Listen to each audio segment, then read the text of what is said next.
Verify tough.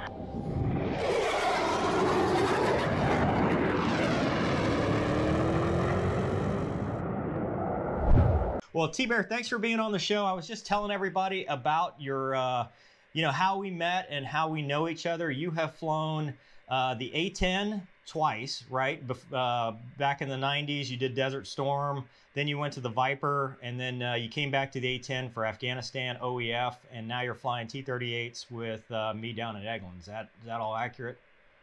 Yep, that's right. I flew green A-10s the first time and gray A-10s the second. All right, if you had to pick, this is going to be a stupid question, but if you had to pick, what's your favorite aircraft? Well, the F-16 is a little sports car. Yeah. Nice airplane to take cross country.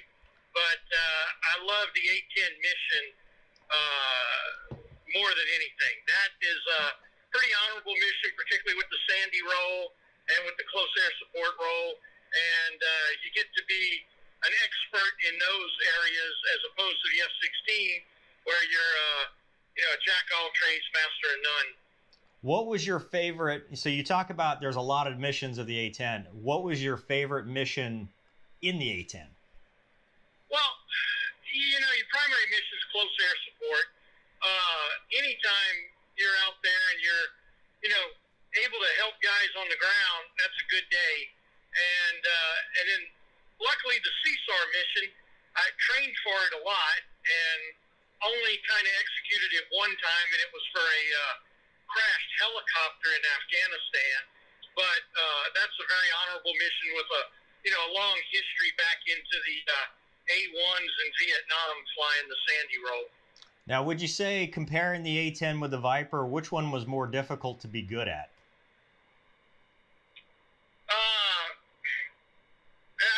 That's an interesting question, because the F-16, it was overall more difficult because you never stayed focused on one thing. We did phase training at the time, and I think they still do, where, you do BFM, then ACM, then DACT, and then you go back to dropping bombs, and then you come back around.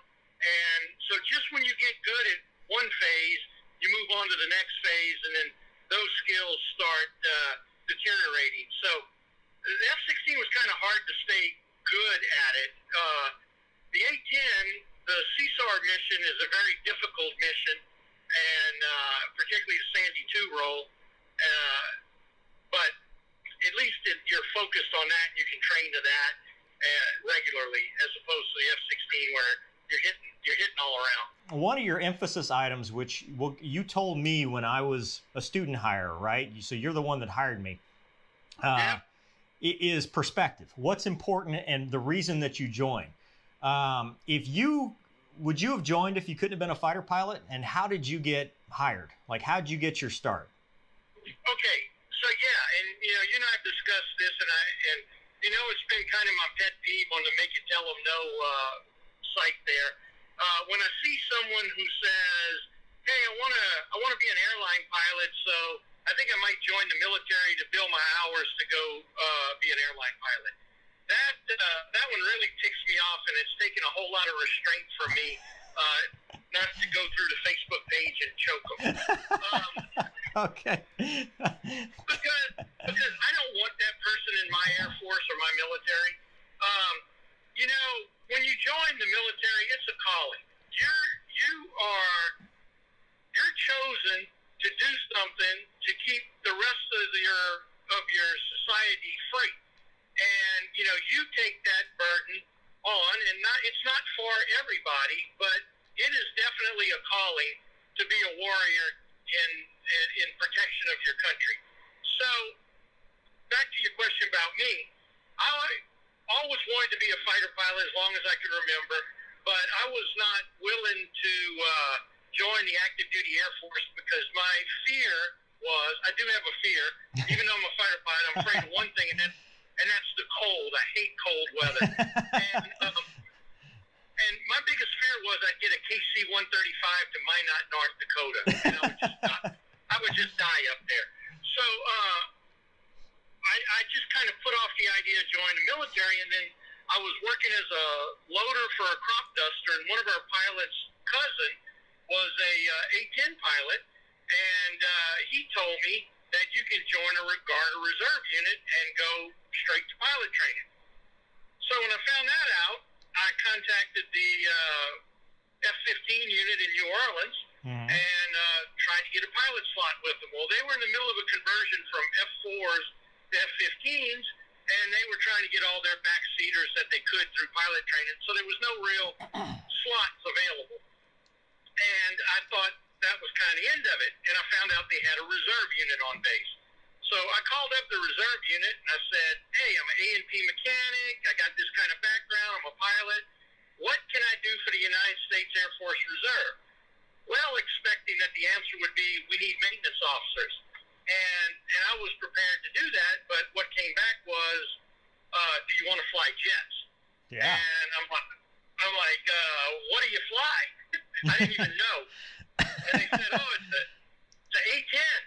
I said, oh, that's that ugly thing. And the recruiter said, yeah, but it's got a big gun. Come talk to me.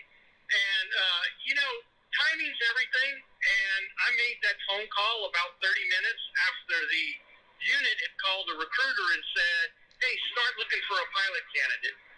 And just so happens, I called 30 minutes later, and I got an interview, and I got hired. Wow. Well, okay. And the point to that I want to make is, I was willing to join the military even if I couldn't fly. And that's really the test I think people should put to it, because even though you join the military to fly, you can find yourself in a situation where you're not flying for whatever reasons, medical, who knows. Yeah. And it needs to be a place that you're comfortable being.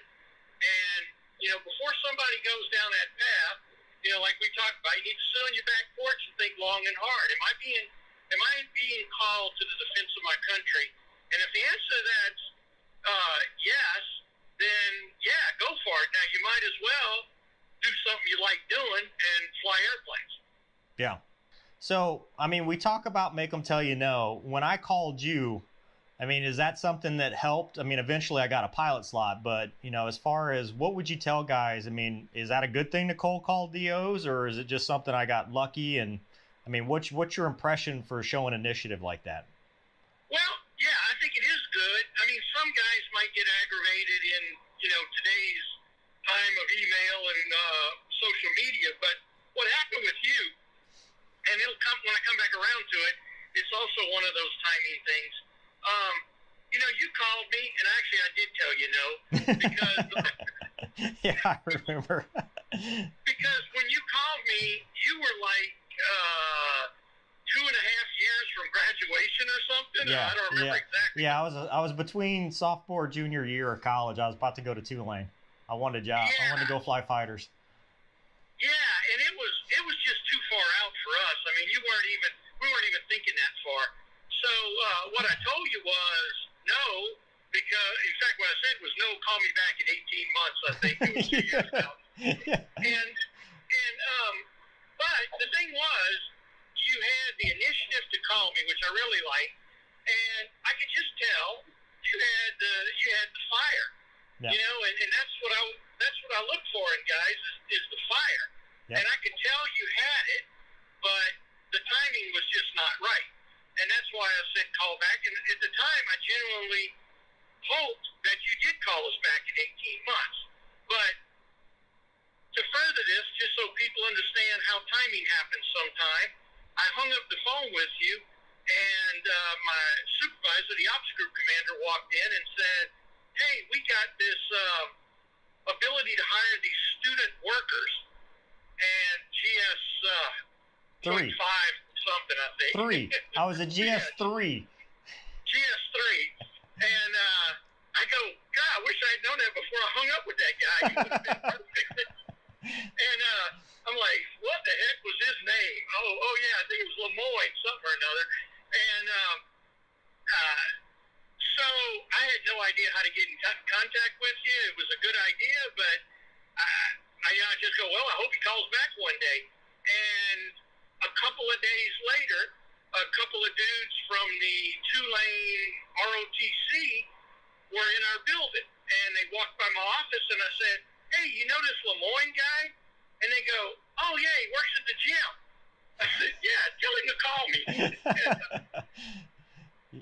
Yeah, yeah. And that's how it happened. That was when that guy walked up to me in the gym and goes, "Hey, you know this Colonel, dude? That was probably like the best day of my life." You know, just the way luck and timing works out. Did you find you've deployed in two different types of wars, right? Desert Storm and then Afghanistan. Right. How is it different in a more traditional conflict like Desert Storm versus Afghanistan? I mean, is it change your mindset, or is it still you're helping the dudes on the ground no matter what?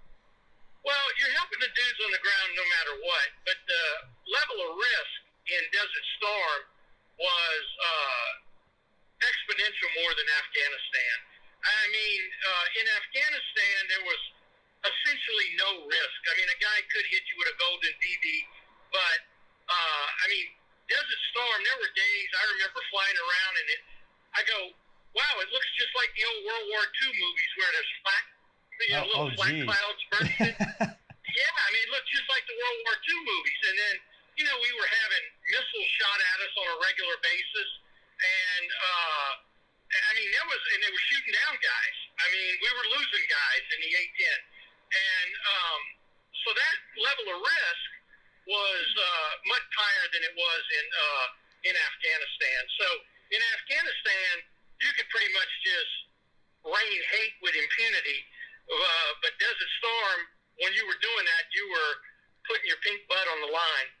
Now, but in Afghanistan, it was more high threat for the guys on the ground, right? You could hear shots in the background and know those dudes were in trouble a few times, right? Yes, you could, but I had the same thing in Desert Storm. One time, I've had the same situation there also. How do you deal as a pilot, to calm yourself down, not trying to rush and make mistakes? How do you deal with that sense of urgency when stuff's, it's bad and you got to save some lives? Well, that's where, honestly, that's where the training kicks in. That's where the muscle memory and the procedure and everything else that you train, that's when that comes into effect. You just go in, I don't want to say automatic mode, but you go into, you're focused into that mission and taking it all in and figuring out where to put the bullets. I mean, I had one in Afghanistan where we got scrambled, and these guys are screaming, guns going off on the radio. They've already got 3 KIA by the time we get there, and they were facking us in or directing us in on these hilltops, and we basically flew. As soon as we got there, the first thing we did was when we checked in with Strafe Hilltop. Wow. I mean, we just went right into the hilltop, and to try to get them to quit shooting at the friendlies. I mean, have you ever had to calm them down? Where you're there. I mean, always professional, always. I mean, you've never. Basically, both sides are just having their training kick in, right?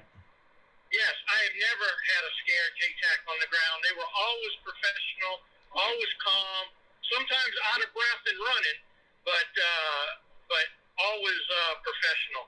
And the only thing I ever had one time, that when I was saying we ran the CSAR in Afghanistan, the downed helicopter, we got there were 28 guys on it, and we got 27 of them out, and they left the JTAC with the helicopter. Oh, man. And he was on the ground by himself for a while, and we're flying around, and every now and then he'd just call up. I don't remember what our call sign was, but he would call us up and say, "Hey, just want to check, make sure you guys are still there." Do you have NVGs in Desert Storm? Do you fly night? We flew nights, but we did not have NVGs, and it was amazing the techniques that we developed to employ at night with no NVGs and no targeting pods. Oh, how low does the A-10 go? Like what's 100 feet. Jesus Christ! Wow, that's awesome. I mean, that's the training. We train down to 100 feet. The reality is, if you were in a high-threat environment, you would just go as low as you could to, try to confuse the radars. Wow. And sneak in. What would you say so I mean, you spent some time out of the jet and got yourself back, flying T-38s. When things are not going your way, I mean, what's your advice for, when you're in a part of your career where it's not where you want it to be, but you're looking ahead? What would you say to somebody like that? Well, big things, don't give up. Just like when you're in that third turn of two-circle BFM at 8+ Gs and you can't catch your breath, you just can't give up. And you have to keep pressing ahead. You keep your integrity and you keep your head up and you keep plugging away. Yeah. I mean, the other option is you just quit. Yeah. If you're a quitter, I don't want you around anyway. So, speaking of quitting, you're not quitting, but, retirement's on the horizon. What's next for T-Bear? What kind of flying you doing as the sun sets? Well, as you know, I've been crop dusting for a couple of years now as a part-time gig, and I'm thinking about retiring from the civil service, the full-time side, which would probably result in me not flying in the Air Force anymore. But I think I'm going to stick around as a TR for a couple of years if they let me. And I'll fly air tractor crop dusters. And I also have another little part-time gig flying a Citation Bravo for a company, just hauling customers around.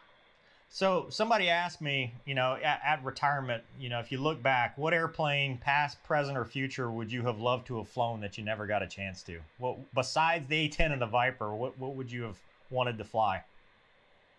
I think I would have loved to have flown a A-1 in Vietnam. Wow. Yeah. I think that would have been. I know it's not a fast jet, but I think that mission and what those guys did was just incredible. Yeah, well, it's in your blood, right? So you went from close air support with people to close air support with bugs in the... Yeah, I was a little worried about myself because I said, I've spent my entire military career either training or actually killing things with an airplane, and then my next career, I'm killing things with an airplane. So before I let you go, I appreciate your time. Parting shots, what advice you got for, somebody watching this channel that's maybe thinking about a career or thinking about, what to fly or what, besides what we already talked about. But, you got any last words of wisdom beyond what you give them on the Facebook group? Well, the big thing is if you go in the military route, make sure, it's the right path for you and you have that calling. Otherwise, you're not gonna be in the right place. And if it is not, if you're trying to do the civilian thing, is don't give up. It is going to be a tough road to hoe. You're going to be, eating ramen for a while, trying to get your flying time built up to the point where you can have a good civilian job. And the big thing is you just can't give up. You got to keep the goal in sight and keep moving towards it. One thing I do want to tell you, just to put the little warrior ethos out there, when I have a hero in the military. Never met the guy. I don't know his name. But when I started flying A-10s, one of our bosses there was he was a DO. He was a OV-10 FAC in Vietnam, and he told me this story about one night he was flying over, or one day he was flying over a special forces camp out in the jungle that was being overrun by North Vietnamese regulars. And it had gotten so bad that they had retreated to their bunkers and called in artillery on their own position. So they were just hunkered down hoping the artillery would kill more of the bad guys than them. And he had a 3-ship of F-100s check in with Nate, which is napalm. And he gave him the 9-line, told him what was going on. And he said, I need you to hold. I'm trying to get the artillery turned off. And he's coordinating on another radio. And he could not get the artillery turned off, and these guys on the ground are dying. So eventually the F-100 politely told the fact, he said, just clear us in, I'll worry about the artillery. And he brought his 3-ship F-100s in there. While the bullets were hitting the ground from the artillery guns, he just, he just took the risk on the Big Sky Theory and laid their nape in there, and they actually saved all those dudes in that Special Forces camp because they took the risk of catching an artillery shell with their jet to get the nape down there, and they saved the day. And I don't know who that guy is, don't know his name, know nothing about him except he's F-100 guy. And Jesus, my whole career, that was kind of what I looked at. It's like, if there's guys on the ground dying, then I just got to do whatever it takes to protect them. And that is the kind of thought you have to have if you decide to choose this way of life. Hell yeah, hell yeah. Well, T-Bear, we appreciate it. Thank you so much for coming on the show, and thank you for, thank you for my career. Thanks for everything you've done for me, and thank you. And in exchange, we look at what we've done for, all these people that didn't know about the profession and about being a fighter pilot. So I appreciate it. Yeah, no problem. Happy to, and we'll get together on on an episode one day. Yeah. We got some good stories we've been saving. I was not allowed to use the good ones on this one, so we'll get to those. Right? We got a MiG-29 story. Yep. All right. Well, hey, Gonky's calling. Thanks so much, T-Bear. All right, tell Gonky hi. All right, we'll see ya. See ya. Excuse me. Oh, no. Oh! Meant a lot of that. Gosh, why is that an Air Force guy? Usually fly with the doors off. All Fox speed.